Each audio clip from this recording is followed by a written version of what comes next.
patapusin mo muna ako. Huwag ka muna Ikaw yung host. makipag-debate. Hindi yun, hindi ganun. Hindi Bakit nga ba ganun. tinanggap nyo isang tao na Nagko-commotion tayo papasukin dito sa kasi hindi live pa ako. ninyo kung magiging sunod-sunuran lang naman sa inyo? Dapat naglagay kayo ng batas dyan na ito bago pumasok sa Bro Jando, amin. alisin mo ito, Bro Kailangan Jando. Hindi sunod-sunuran na, lang. hindi Kahit na tinanong maganda mo ako, di pinagsasabi ba? ko. Anong... Wait lang muna ha. Kasi dito sa StreamYard, may pumasok dito si Brave. Hello, Brave. Makapagsalita ka ba dyan? Brave. Gandang gabi, Brother Jando. Okay, go ahead bro. Ano yung... Boses pa lang, brave na brave na. golden voice yan, golden voice. Golden voice. Malaki boses. Hello bro, ano sadya atin bro? Ang sadya ko lang sa religion naman ako sa live patungkol dun sa sinabi kanina ni Limong. Yung boses mo bro, ay, hindi maganda yung mic mo, nawawala yung boses mo. Hindi nag-copy bro. Jando, pakiano mo yung boses ka bro kasi parang ano bro, hindi maklaro dito bro Jando. Hindi maklaro? Ang boses niya hindi maklaro. Repeat lang muna saglit ha. Sige, butin ko yung audio. Ayan, go ahead bro, go ahead bro. Okay na, Brother Jando? Okay na? Oh, yan, maganda na. Yung pakay ko rito, hindi tungkol sa reliyon. Teka lang, medyo malabo pa, medyo sapi pa. So ano yung sinabi mo ngayon kay Brother Wendell, ano yun? Ang sa akin lang doon sa komentaryo kanina ni Brother Wendell patungkol doon sa Senado. Pagkatapos, nag-quote siya ng aral ng katekismo. Anong sabi doon? Tapos doon sa sinabi niya na tama daw yung pagpapalit na kailangan bago na daw yung mayorya. Di ko lang nakuha yung eksaktong mga words na ginamit niya. Pero base lang doon sa mga narinig ko. So ano ang concern mo doon bro? Naalala ko pa naman yung sinabi ni Brother Wendell eh. Gusto ko sana siya makausap o gusto ko sana siya makapanayam. Kung yun ba ang sinabi niya, yun ba ay buong katotohanan? What you mean buong katotohanan? So mayroong kang alam na totoo maliban doon. Dahil nag-quote siya doon sa aral ng katekismo. Kasi ganito, naalala ko sinabi ni Brother Wendell. Kailangan tumindig sa katotohanan. Kailangan ganito ang sinabi ni Brother Wendell bro. Kailangan lang kung yun talagang aral. Ang tanong ko lang, yung bang sinabi niyang komentaryo patungkol doon sa pagpalit ng liderato sa Senate, yung ba ay mayroon siyang batayan, mayroon siyang basihan doon? Kasi tumindig siya, parang mag-represent as nag-represent siya ng Roman Katolik kasi nag-quote siya doon sa aral ng Romano Katoliko. Hindi mo na makinig ka muna sa sagot ko no kasi wala na si Brother. Makinig ka muna sa sagot. Makinig ka. Narinig mo ba ako? Bro? Naririnig ka niya bro John Ray. Hello. Ang sabi ni Brother Wendell kaganina no na kaya sa Senado talaga ngayon yung ginawa nila Alan Peter Cayetano wala na yung kung sa labag na yon yung ginawa nilang committee sa Blue Ribbon dahil unang-una hindi na si Alan Peter Cayetano ang Senate President. Base ang kinuha niyang batayan ang 1949 ba yun? 1946 Constitution. Okay? Nasa 1949 Constitution pala, base sa history ng Senado. Sa kwengko. Base sa history daw ng Senado, nangyari na yan na present ang labing dalawang senador lang ang present, nagkaroon ng quorum. So sa quorum kasi, pwede na magpalit ng liderato basta andun ang majority. Malinaw kasi nung yung president ng labing dalawa, nag-change sila ng majority. So ang tanong mo kasi kung mayroon bang basihan si Brother Wendell, meron 19. Makinig ka muna sa sagot. Bro. Kasi ang tanong mo kasi ano ang basihan ni Brother Wendell? Kinukwento ko lang sa iyo ang basihan ni Brother Wendell. Alright? 1949 Constitution ang ginamit ni Brother Wendell kaganina. At yung ginamit niya na CCC Mm. sa mga nagtanong yon kung ang mga CFD ba daw mayroon daw bang karapatan na makihalo sa politika. May binanggit si Brother Wendell na CCC at Code of Canon Law at pahayag ng mga Santo Papa na lahat daw tayo mga Katoliko Okay. ay may karapatan. So mayroon siyang ginamit na mga basihan, bro, doon sa pinagsasabi ni Brother Wendell as far as I remembered. Okay. So, pwede na magsalita, Brad? Yes. Yun lang, kasi yun lang ang tanong mo. So yun lang ang ibinigay ko na sagot based doon sa tanong. Ah, actually, dun sa sinabi mo na dun sa 1949, ang sinabi mo doon na quorum, pwede mag-quorum, walang question doon. Pero doon sa batas na sinabi mo, ang pinag-usapan doon quorum, hindi pagpapalit ng liderato. Kaya nga sabi ko doon sa comment na gusto ko makausap si Brother Wendell kasi parang naano ko ba kasi alam ko papaniwalaan siya ng maraming Romano Katoliko eh. So ganito bro, bro, ganito. Sa nangyayari ngayon na gulo sa Senado, may idea ka ba kung sino na ngayon ang tinanggap ng gobyerno na pangulo ng Senado? Sino sa tingin mo ang tinanggap ng gobyerno? Si Gatchalian or si Cayetano pa rin? Kung gobyerno ang pag-uusapan, malamang ang tatanggapin niya Wag yung yung malaman niya. kasi hindi ka sigurado. Kung batas ang Yung sigurado pag-uusapan, based sa mga balita na narinig mo kung kasi batas ang pag-uusapan, parehas tayo nakikinig ng balita eh. Based sa balita na nakikinig mo ngayon. Hindi. Sinong liderato? Ang tanong ko kasi Hindi, batas, wag hindi bro ko kasi sinabi gobyerno. kung para sa Kung iyo, gobyerno tayo kung base, makinig ka muna bro. magiging bias. Makinig ka kasi papabor ang talaga siya. pinapalabas. Papabor Ayan talaga. na naman. Ba't hindi itong mga pumapasok na hindi nakikinig sa mga host? No? Kasi kung sasabihin mo mali yan, sumali ang gobyerno. Kinilala ng gobyerno yun, Ganito yan. ang literato ni Makinig ka Gatchalian. muna kasi. Tama ka, mali ang Makinig. gobyerno. Yun ang point mo. Di ba nagtanong ka sa akin, sinagot Kaya nga, sumali ba ang gobyerno? Tama ka. Kasi minamali mo na ang sagot ni Brother Wendell na hindi na talaga si Cayetano ang leader ngayon. Based sa nangyari, based sa Di ba nangyari na nagtanong ka sa akin, quorum. sinagot kita, ba't ka nag-butt-in? Paano tayo magkaunawaan to? Bro, kami ang host dito. Di ba nagtanong ka sa akin, sinagot kita? Hindi pa ako tapos sa Hindi tanong. pa ako tapos Sumagot magtanong. ka na. Dapat, pakinggan mo muna yung sagot ko bago ka sumagot para hindi Kaya tayo ba't ka nakikipag-debate? Ano ka ba? Pwede patapusin mo muna ako. Huwag ka muna Ikaw yung host. makipag-debate. Hindi yun, hindi ganun. Hindi Ba't na ba tinanggap nyo isang tao na nagka-promotion tayo dito papasukin kasi sa hindi live pa ninyo ako. kung magiging sunod-sunuran lang naman sa inyo. Dapat naglagay kayo ng batas dyan na ito bago pumasok sa amin. Gino, alisin mo ito ba Kailangan dyan, bro? sunod-sunuran lang. Hindi na Tinanong maganda mo ako, di ba? pinagsasabi ko anong masunod-sunuran. Bro, malinaw Ano naman ang gusto pinapasukan ni mo ng Brother mga Junre. Katoliko sa amin? Nagtanong ka kasi, sumasagot siya. Ba naman? So, sana pakinggan mo muna yung sagot niya bago ka magtanong na naman ulit. Kasi nasa Hindi niya live kasi naklaro program. yung punto ko, Brother Jando. Ano? Hindi niya naklaro yung punto ko kasi minamaliin niya kasi yung sinabi ni Brother Wendell na mali daw yung sinabi ni Brother Wendell na hindi na si Cayetano ang Senate President. Mali daw yun. Mamaliin niya si Brother Wendell. Ang kinilala ng gobyerno ngayon na presidente ng Senado, si Win Gatchalian. Sige, mali ba ang gobyerno? So, ibig sabihin, si Win Gatchalian na ngayon. Agree ka ba doon, bro, na si Win Gatchalian? Kinikilala ng gobyerno ngayon na leader ng Senado.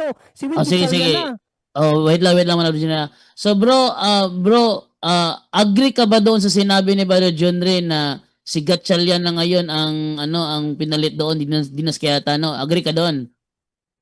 Bro Jando. Lumalayo tayo eh. Pakinggan niyo muna ako para maunawaan natin. Sige, Brother John, mag-inom tayo. Sige. Go ahead muna, bro. Pakinggan mo ka muna namin, bro. Sige, go ahead. Ang tinatanong ko kasi, batas na kinot ni Bro Wendell Talibong. Yung batas na yon. Ngayon, tinanong ako ni Brother Junri ba? Tama ba? Tinanong ka niya. Tinanong ako ni Brother Junri patungkol sa gobyerno. Ang gobyerno naman ay hindi batas. Batas kasi ang pinag-usapan ko, ang pinunto ko dito, hindi gobyerno. Ang issue mo yung batas na binanggit ni Brother Wendell. Ang gobyerno under sa ng konstitusyon. Ayun na nga. Ang tanong mo Tungkol doon sa batas na binanggit ni Brother Wendell, yon.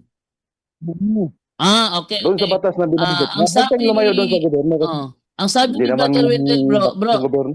bro, ang sabi ni Brother Wendell, bukas daw, pabalikin ka daw niya mga alas 8 kasi matagal pa ng pasok si Father Darwin bukas, mga 9 pa si Father Darwin.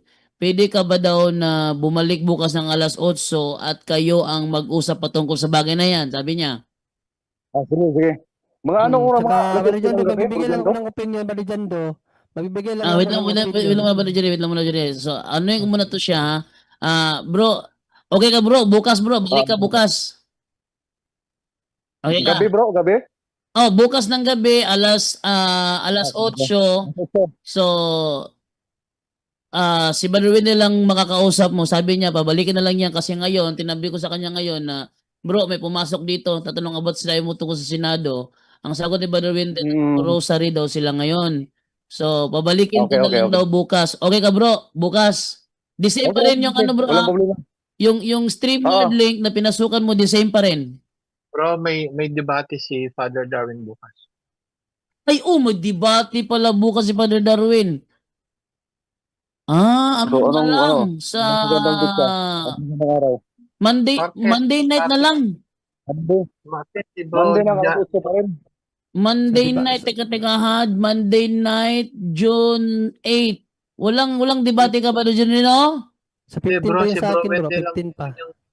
Bro Wendell ang gusto niya makausap. Martes ang topic ni Bro Wendell, Martes. Martes. Martes, topic ni Brother Martes. Wendell. Martes na lang, bro, Martes, June 9. June 9. Sige, basta mag-chat na lang tayo, Bro Jando. Sige. December yung StreamYard link na pinasukan mo, yung pa rin ang link, ha? Okay. Sige, maraming salamat, Bro Jando. At Sige. saka, Bro John Riva, tama ba? Okay, bro. So, Salamat, bro. bro. Salamat, bro, sa sa presensya mo at pasensya kung nagkaroon tayo ng konting komosyon. Magbibigay lang ako ng opinion, Brother Jando. Ilang kasi medyo choppy din kasi. Sige, bro. Sige. Maraming salamat, Sige. bro. Magbibigay lang ako ng opinion. Salamat din, salamat. Babalik sige. ako sa Pizza 9. Sige, 9. Sige, update sa 9. Bibigyan lang natin to ng Okay, clarification. thank you. Bibigyan natin ng clarification to Brother Jando, no. Unang-una mga kapatid, no. Medyo hindi maganda yung tunada ng mga nagtatanong yung pumapasok dito na sa yung sabihan tayo na hindi pwede na maniwala na lang sa inyong mga tao. Hindi po yun ang namin dito, hindi po namin yun ang aming layunin. No, ang aming layunin dito ay magturo lang sa mga bagay na alam namin sa turo ng simbahan. Since ang tanong niya is yung kaguluhan sa Senado at ang tanong niya yung pahayag ni Brother Wendell kanina, sinagot lang natin ano yung pahayag ni Brother Wendell. Ngayon, yung inano natin, yung binigay ko sa kanya yung sagot ni Brother Wendell, parang hindi siya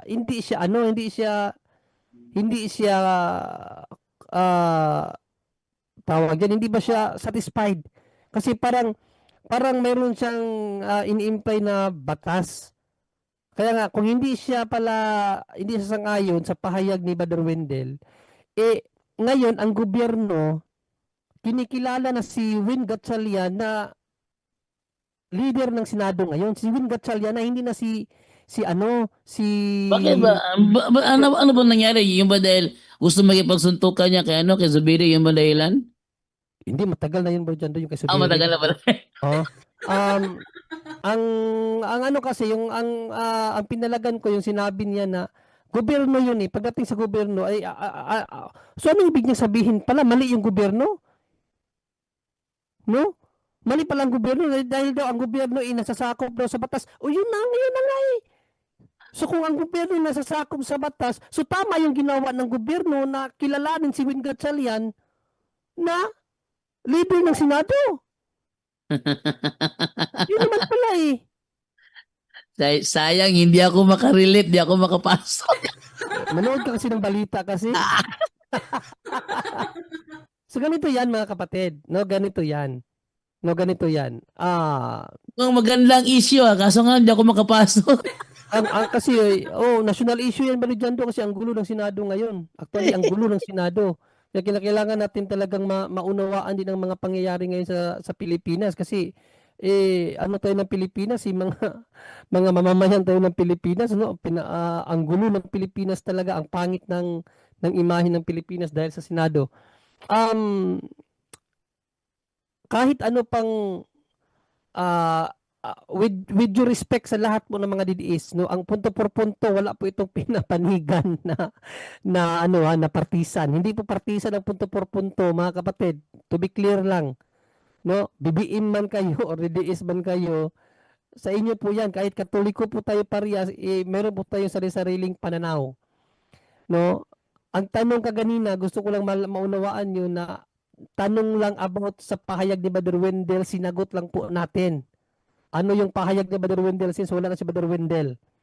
Kasi ang tanong niya, ano ang batayan ni Brother Wendell doon sa sinabi niya na pagpapawalang bisa sa pagka-Senate President ni Cayetano. So since nakinig ako ng maigi sa pahayag ni Brother Wendell kanina, ang ginamit ng Constitution 1949 or 1946 or 1949. So either two, no? Pero sa nalala ko 1949 eh. So 1949 Constitution daw, based sa history ng Senado, same ang pangyayari na 12 senador lang ang nasa Senado at nagkaroon ng quorum.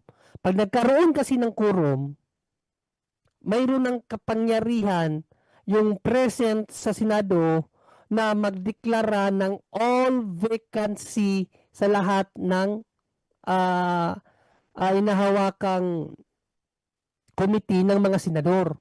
Nangyari yan nung nakaraang linggo. Dahil kumpleto yung 12, nagdeklara yung 12 na all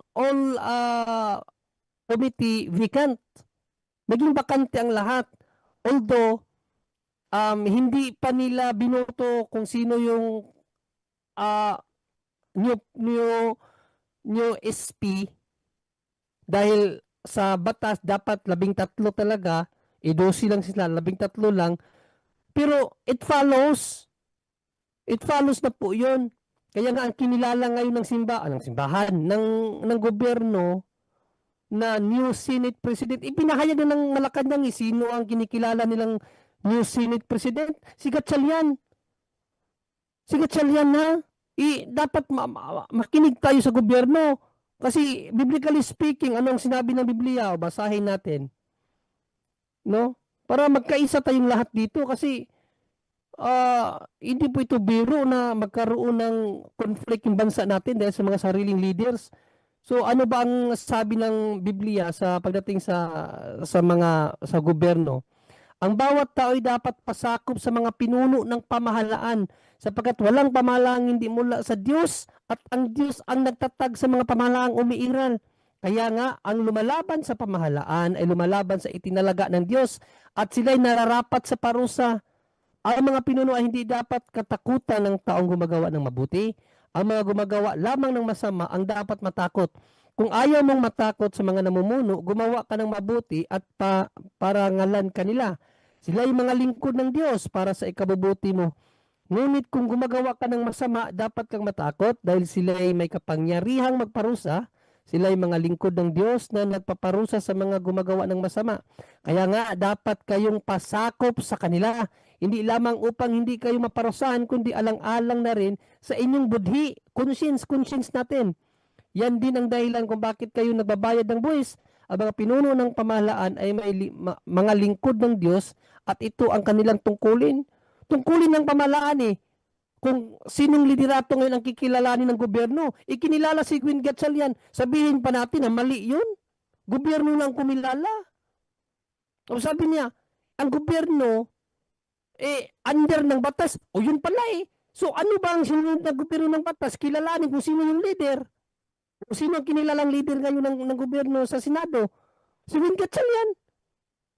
Tapos sabihin natin mali yun. Dahil gusto natin maghahanap pa tayo ng sarili nating butas. Hindi po sa dahil DDS ka or BBM ka, hindi doon lang po tayo sa kung ano ang recent na nangyayari ngayon sa ating bansa.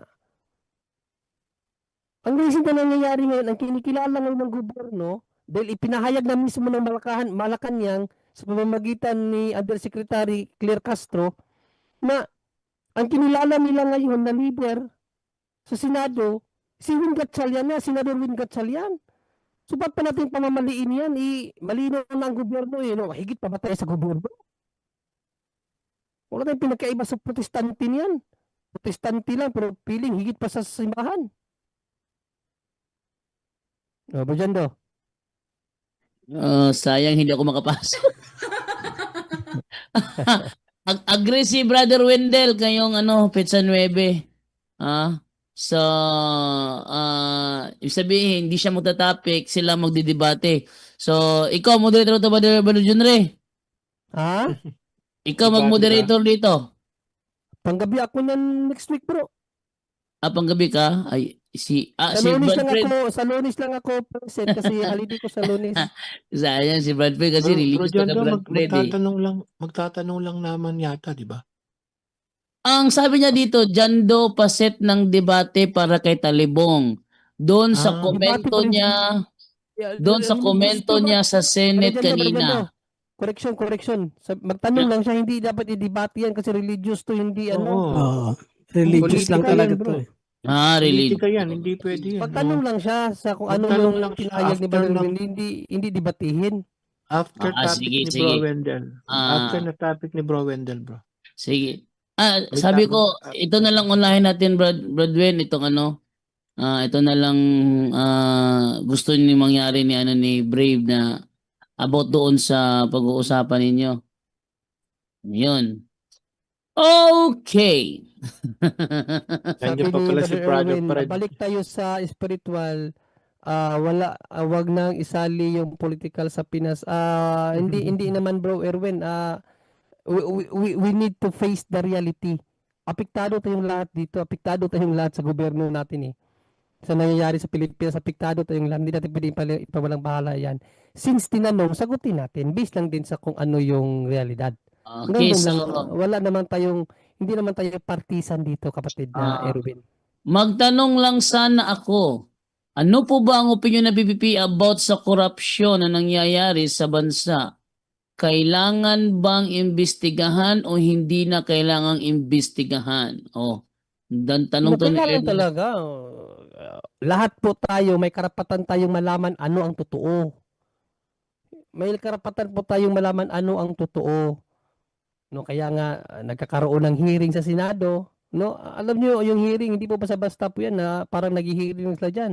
Pera natin ang ginagastos diyan. yung hearing sa Kamara at saka sa Senado, pera natin taong bayan ginagastos diyan. May karapatan tayo na malaman ano talaga ang totoo. Lalong-lalo na sa laki ng pundo ng Pilipinas, bakit walang nakikitang mabilis na pag-angat ng Pilipinas? Mayaman ang Pilipinas ngayon, sa totoo lang eh. Tingin ko lang mayaman. Pero bakit parang ganun pa rin ang Pilipinas noon at ngayon parehas pa rin halos. May nabago man konti lang yung ramdam natin. Hindi ba talaga rapid changes eh? Kaya ano talaga natin ng Sabi ng kasagutan. sabi nga ni talaga na maimbestigahan yung mga corruption. Brother Junre. Karapatan natin yan, Brother Jando, karapatan natin yan na malaman ano ang totoo na saan na ang pera ng bayan. Yes, Brother Jando. Sabi nga ni Brother Darwin kanya lang yung sinasabi na pag eleksyon, huwag kayong tumanggap ng pera mula sa mga kandidato. Kaya nga. Actually, marami nang naipakulong si Brother Darwin dito ng mga tumakbo sa eleksyon na nakuhanan ng mga prueba na may mga binigay na pera, no? Actually, yan sila kasi, sabi ni Father Darwin, namimigay yan ng pera, pero pag yan nakaupo na babawi yan, taka pa kayo sa korupsyon. Sabi nga ni Father Darwin sisigaw-sigaw kayo sa mga nakaupo sa gobyerno, wala kayong karapatan, sabi ni Father Darwin.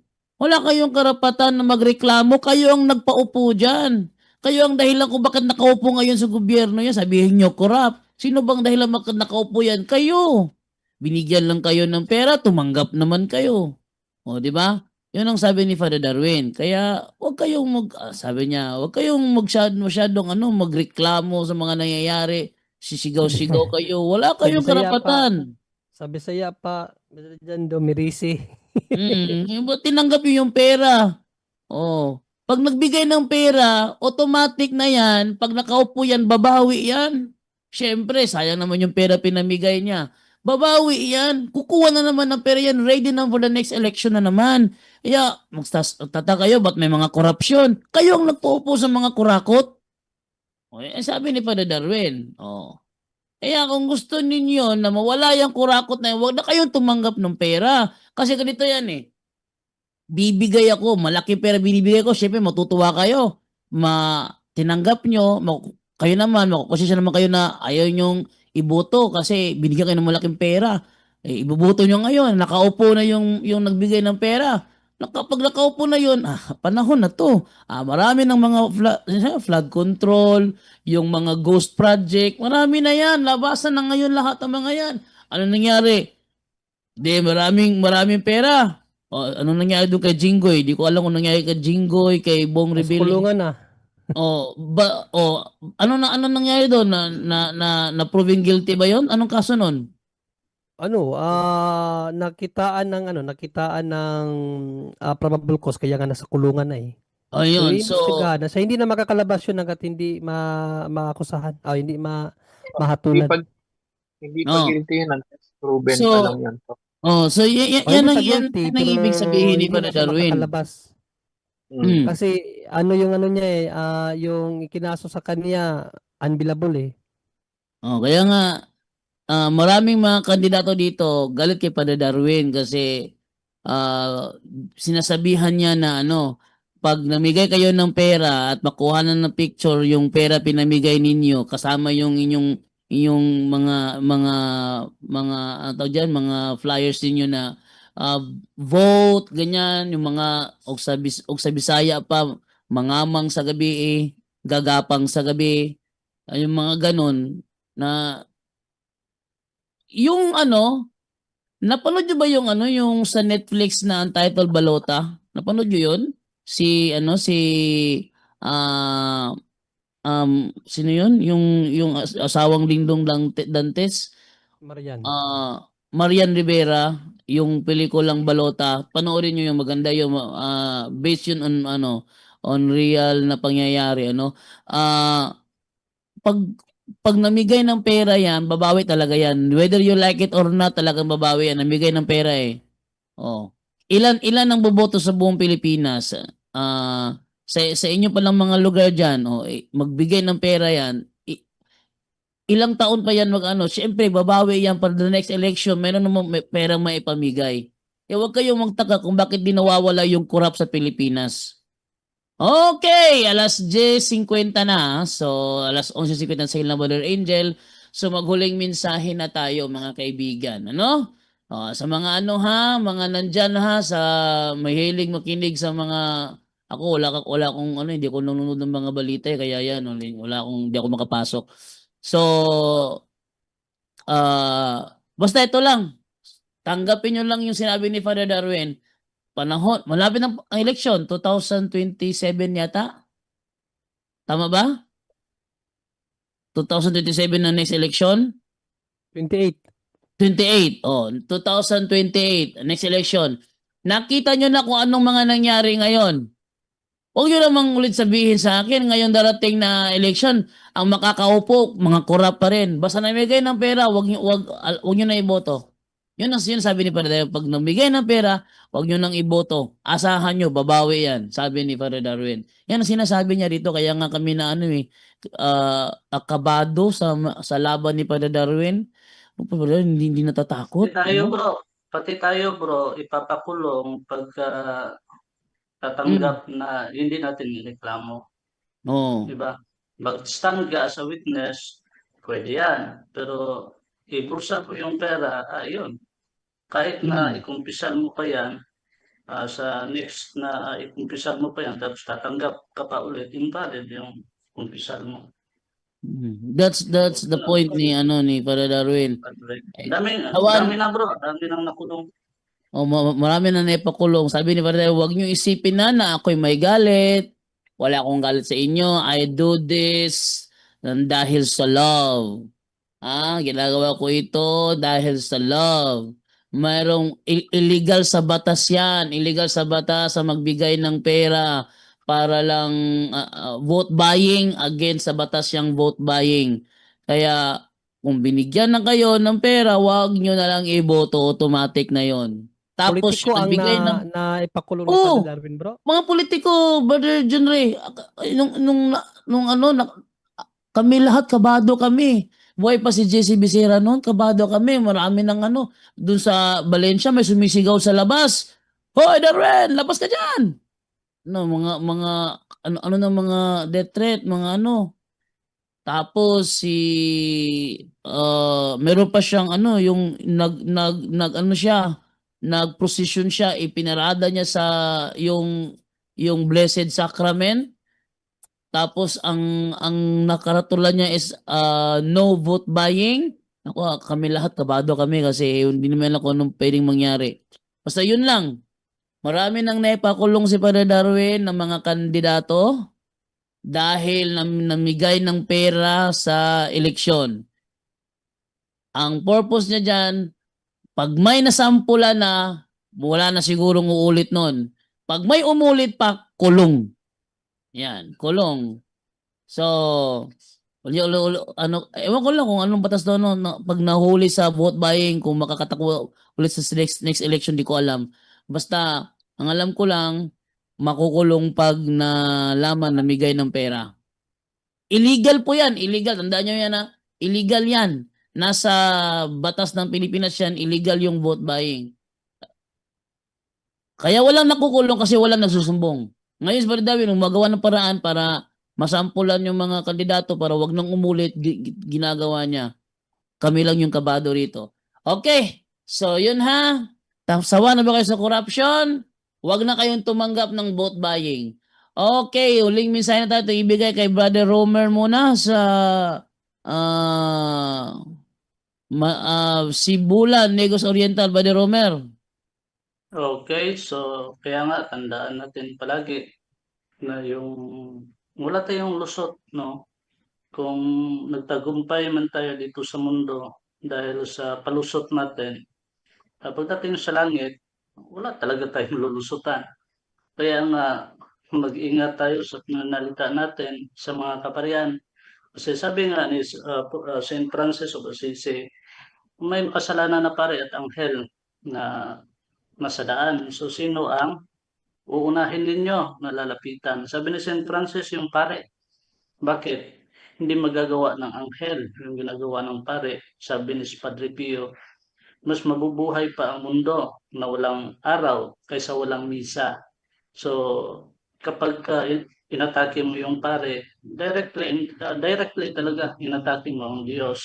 So kahit na makasalanan, pagdasal natin. So the more na inano mo yung pare, ginawan mo ng kakatawanan, yung mga religious, alam nyo kung ano ang mangyayari. Baka magkita-kita tayo sa Office of Exorcism kasi ang dami nang pumunta doon na inatake nila yung pare o na demonyuhan. So baka magkita tayo doon. So kung pagpatuloy nyo yan, so God bless na lang ha. Na, yung paalalay lang natin sa mga natin, kapwa Katoliko. Kasi hindi yan Katoliko once na against ka sa simbahan.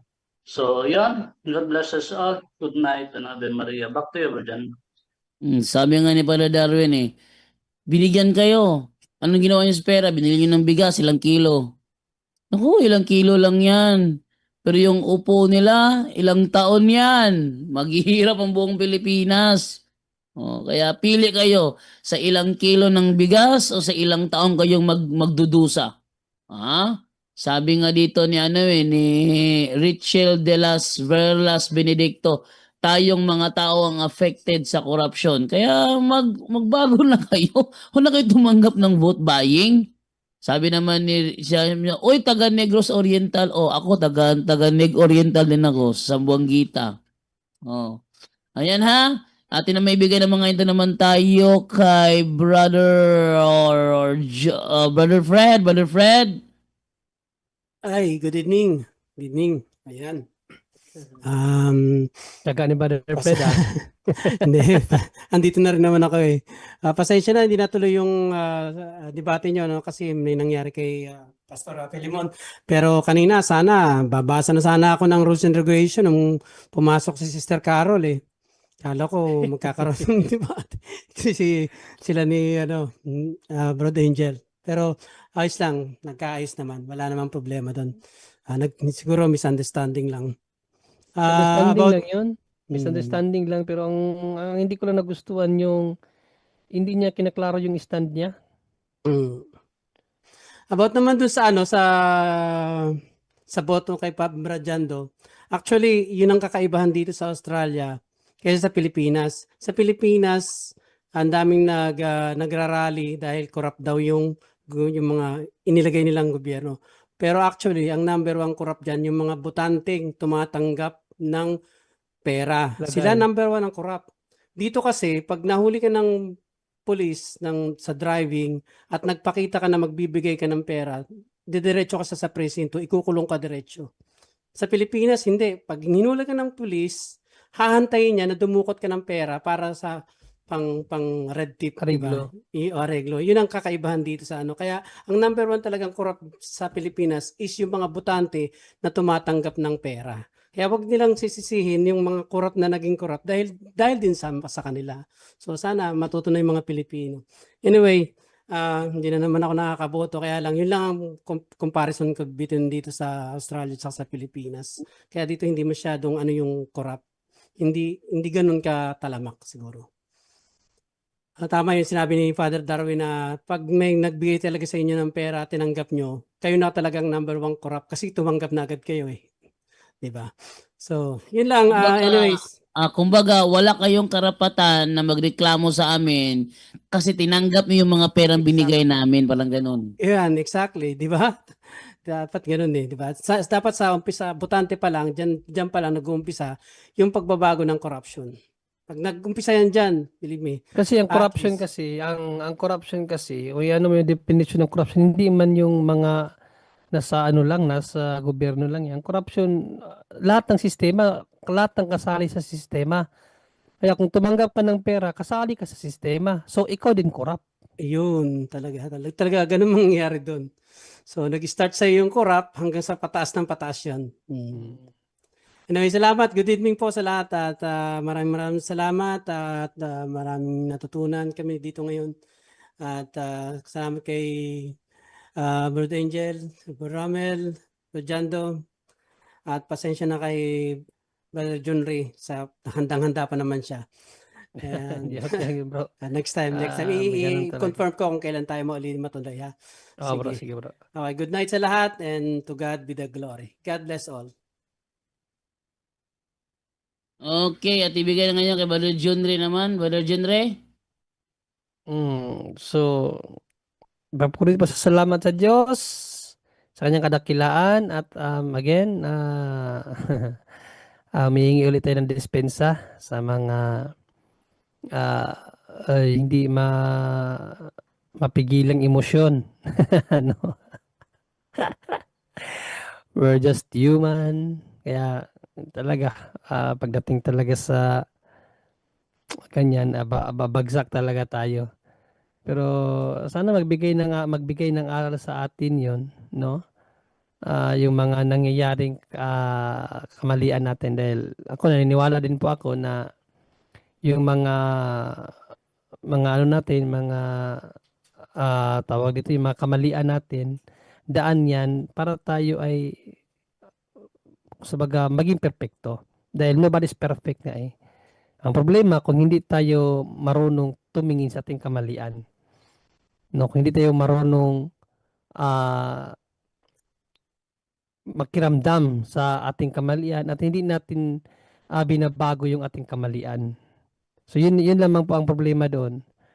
Kaya sa mga pumapasok dito sa punto por punto, wag nyo naman po kaming kung kahit kunting man lang, kahit kunting sabihin na lang nating respeto ba, no? Yung huling pumasok ngayon, grabe naman, Hindi niya hahayaan na sa atin maniwala yung mga tao. Hindi na, parang pangit naman nun sa ano namin, sa part namin, no? Then, yun nga, pag nangungoreksyon tayo, make sure na alam natin yung kinukoreksyon na natin. Kasi, ang inaano kasi natin dyan, ba't ka nangungoreksyon? No? Ano ba yung, ano ba yung stand mo na gusto mong i-correct doon sa stand nung isa?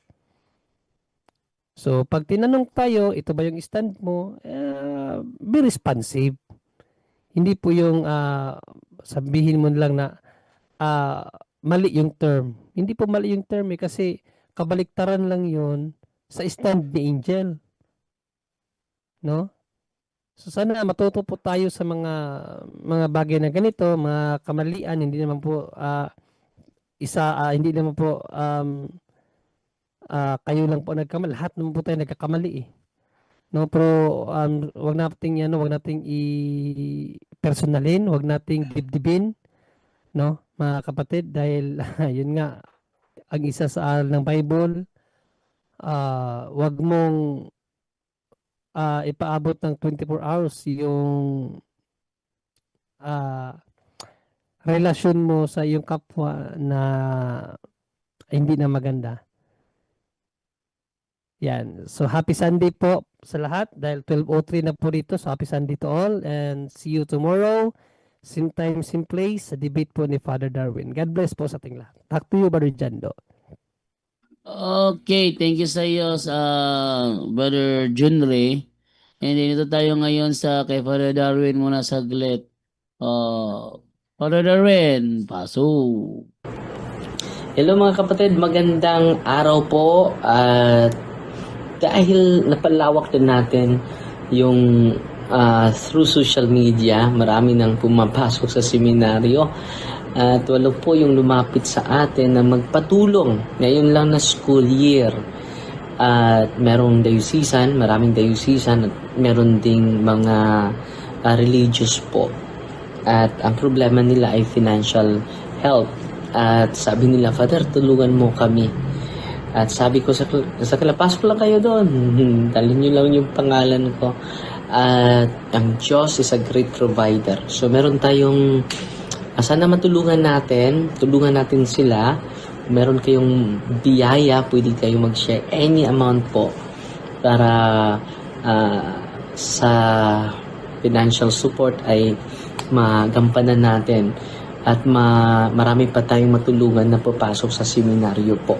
So meron tayong GCash at meron din tayong bank account sa ating Facebook page at sa YouTube channel natin. At yan po ay gamitin natin for evangelization po. Hindi po yan para sa sarili ko. Meron tayong sports evangelization, meron tayong mga market evangelizers, at meron silang maraming mga kinakailangan. At through sa inyong generosity, marami tayong maabot at marami tayong matutulungan. No? Fighty Maria, the tax FD with a humble heart po. God bless. Okay, Brother Angel, ikaw na. Amen. Praise the Lord. Maraming salamat po. Una-una sa Diyos, sa kanya lahat ng kaluwalhatian, kapurihan at pakailanman. Thank you, Father God, thank you, Jesus, thank you, Holy Spirit, thank you rin po kay Mama Mary. Yes, actually, ano lang natin, na kahit lalo dito sa Japan, bakit napaka-ano ng Japan, no? Very successful din sila dahil isang reason yun is talagang mahigpit sila sa corruption. So, mataas man yung tax dito, mataas na yung tax, mayroon masyadong corruption pa isa-isa, paano na hindi talamak dito. So, kaya nga, naibibigay nila ngayon sa tao, kaya napakarami nilang mga benefits sa gobyerno. Ang dami. So, kumbaga, babagsak yun sa mga taong walang-wala. Kaya makikita mo halos lahat may trabaho. No? Yun ang epekto kasi nun eh. Sa atin, napansin ko nga, the difference is, kukunin yung maraming pera, yung tax, di ba? Kukunin ng mga politiko. Pag kinuha ng mga politiko yan, wala nang bababa sa mga sa mga tao. Kasi nanakaw na nga, di ba? So kaya mangyayari, tipid-tipid na lang. Yung mga pagbibigay sa mga dito ang lalaki pag may welfare dito, may mga kung ano-anong government funds kahit magka-cancer ka, meron silang pondo pag wala kang trabaho. Yun ang the difference. Kaya mayaman yung bansa. Lahat naman sa Europe, US, kasi yun nga, yung corruption nga. And yun ang sakit ng Pilipinas. One of the reason na nakikita ko po, na-observe natin lahat, tayo nasa abroad, yun ang difference. Yung politika natin talagang matagal na yung problema. So, what's the best thing to do? Lagi natin sinasabi, Jesus lang. No? Only Jesus is the way, the truth, and the life. Isa talaga lang ang way para matapos sa lahat ng corruption, sa lahat ng dapat i-pray natin sa lahat na maging maka-Diyos, focus kay Jesus Christ. Para hindi na tayo, let's keep praying for the politicians, keep praying for all the sisters and brothers. Kung tayo lang wala tayong magagawa po. No? So, pabaon po natin ang Ebanghelyo kanina. Kamusta yung paglilingkod mo sa Diyos? Kamusta yung pagbibigay mo sa Diyos? Malinaw po ang sabi ni Jesus. So, kumbaga, ang isa-summarize natin, we need to give time, talent, treasure. At hindi basta-basta konti-konti. Kasi nakita nyo, mas nakita niya yun doon sa konti na mahirap. Kumbaga, talagang sinasabihan niya tayo, dagdagan nyo pa. No? Ang pagbibigay sa Diyos at sa kapwa. Dagdagan mo pa yung oras sa paglilingkod. Dagdagan mo pa rin, no? Kung mga anuman talent mo, ibigay mo sa Diyos. Yun pala, no? Yung kalugod-lugod sa Diyos. Magkano ba binibigay ko sa Diyos? Baka kailangan natin lakihan. Babalik naman yan, kapatid. Walang nagbigay na nasiphayo.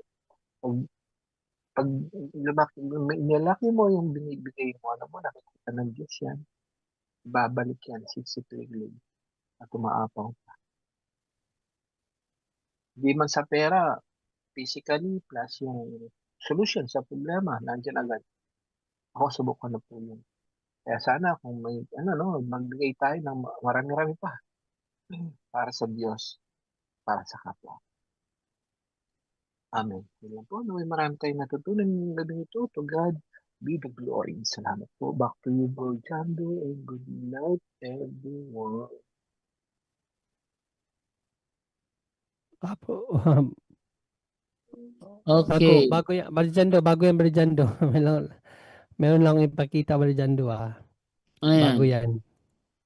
No, patungkol to sa kita lang natin, no, kasi di ba, isa sa mainit talaga na pinag-uusapan ngayon sa politika ay sino ba talaga yung bang quorum na nangyari sa Senado kung saan napalitan si Cayetano, legal ba yun? No, yung quorum. Ang isa kasing talaga dyan si Marcoleta. Ito yung payag ni Marcoleta, pakita ko sa inyo. Yan. So, yan. So, ito yung sinabi ni Marcoleta, no?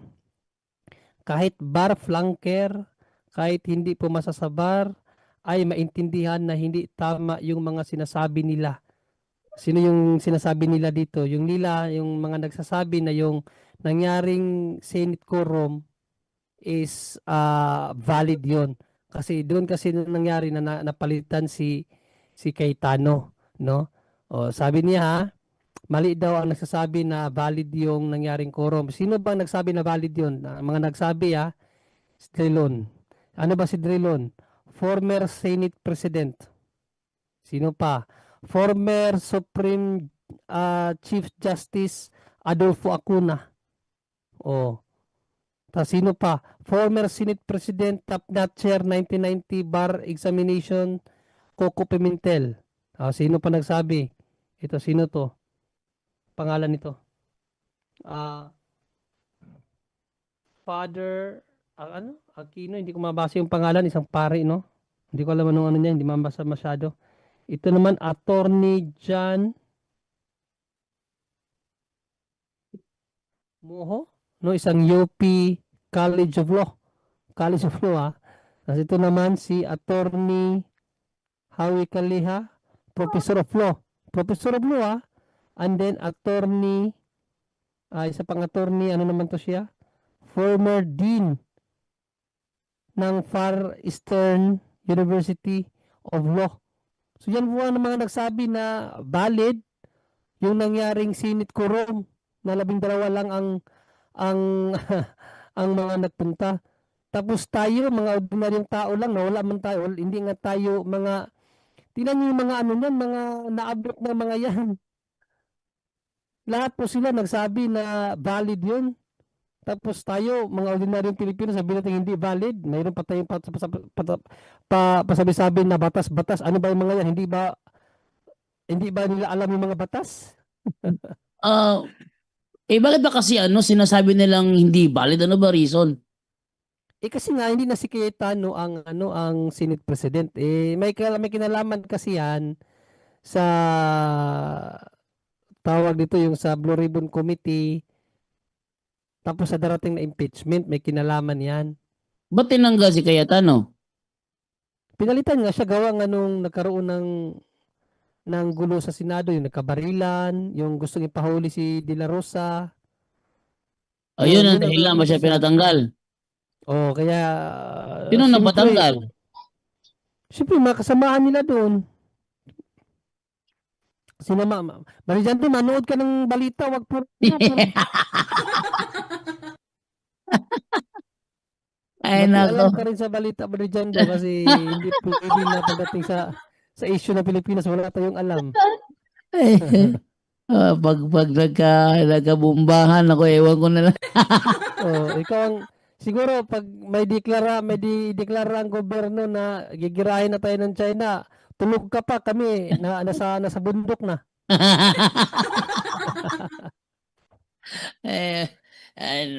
Ewan ko sa kanila na nakakasira ng ulo. Yan, nako, ewan ko na lang sa inyo. Vote buying pa kasi more. Tayo sa sa closing prayer na tayo. Sayang yung ating thumbnail ngayon, hindi natuloy. Anyone can claim the statement of the Bible because we can do a private interpretation.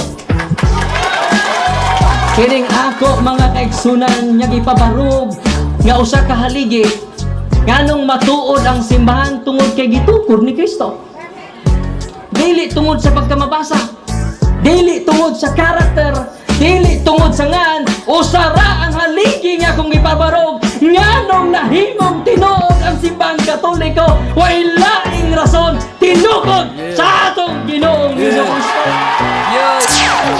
Talakayan to, hindi bara-bara, katotohanan lang, walang palusot. Para sa mesa ng usapan, di kami nag-aaway, puro talakayan, hindi banggayan ng patay malisay. Aral hinahimay, parang beats na nire-replay. Truth ang target namin, hindi hypo display. Bawat teksto sinisilip, context yan di pwedeng ipinipilit.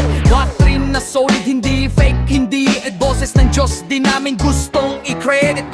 Doktrina flow, hasal ng pag-iisip, salita ng Diyos, yan ang aming inisip. Uhaw sa turo, kaya kami nagdidip sa talakayan, truth ang pinanghahawakan. Keep it! Doktrina flow, hindi ito laro, pag-unaway tumatagos hanggang buto. Sa bawat linya, puso ang sumisigaw, katotohanan lang, walang bawal, walang bawas raw. May tanong, sige lapag mo, let's go. Di kami takot sa debate na may respeto. Espiritu ang guide, parang beat na smooth ang tempo. Pag may liwanag, lahat ng shadow nagme-melo. Hindi kami nagmamarunong nag-aaral lang. Pag may gap sa mind, Diyos ang pumuno niyan. Ang Iglesia ng Diyos mula Espanya, papuntang Pilipinas. Dapat malinaw yan. Hindi kompetisyon, hindi kami nagra-rhyme para lang manalo. Puso ang puhunan, hindi bara-bara ang palo. Truth ang goal, yan ang tunay na trono.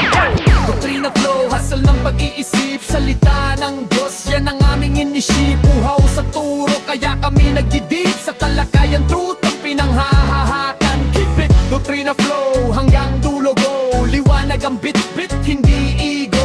Sa doktrinal na usapang totoo, Kapila and foundation of the truth is the church, and the Catholic Church is the church founded by Jesus Christ. Then, asay inyong pilion.